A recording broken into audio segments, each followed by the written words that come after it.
বন্ধুরা, এই ভিডিওর মাধ্যমে আমরা শিখবো খুব সহজ একটি ফাংশন। মানে সবার হাতে হাতে ফোন, কিন্তু আমরা আমাদের ফোন ডিভাইস নেমে কেন আমাদের নাম লেখি না।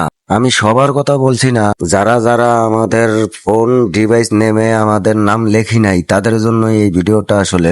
এবার আসি, ডিভাইস নেমে নাম লেখলে কি লাভ। বাই চান্স আপনার মোবাইলটি চুরি হয়ে গেল, ওই মুহূর্তে ভালো একটি লোকে দেখতে পাইলো, পাওয়ার পরে আপনার চেক করলো যে এটা আপনার নাম আছে, আপনার নাম্বারও লিখে দিতে পারেন ইচ্ছা করলে। এবং যখন ওয়াইফাই ইউজ করবেন আপনার নামটি শো হবে, যখন হটস্পট ইউজ করবেন আপনার নামটি শো হবে, যখন ব্লুটুথ ইউজ করবেন আপনার নামটি শো হবে। তাইলে বক বক করে ফেললাম বেশি, চলেন আমরা ভিডিওতে চলে যাই।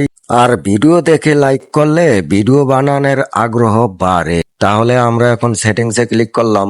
সেটিংসে আসার পরে প্রথমে আমরা খুঁজবো ফোন অ্যাবাউট কোথায় আছে।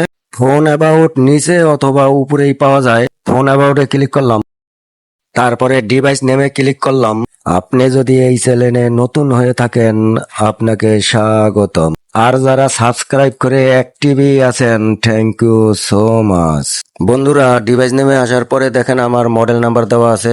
ইচ্ছা করলে আমি এই মডেল নাম্বার মুছে ফেলাইতে পারি, আবার ইচ্ছা করলে মডেল নাম্বার সহ আমার নাম দিতে পারি, কিন্তু 20-22 ক্যারেক্টারের বেশি দিতে পারবেন না। তাইলে আমার নাম লিখি আমি, দেখেন। তাইলে রিয়েলমি C53 সাথে জহির সর্দার আমার নাম যোগ করে দিলাম। এইটা দিয়ে ওকে করে দিলেই হয়ে যাবে। আর বন্ধুরা, ভিডিওতে লাইক দিলে ভিডিও বানানোর আগ্রহ বাড়ে। তারপরে আবার ওকে।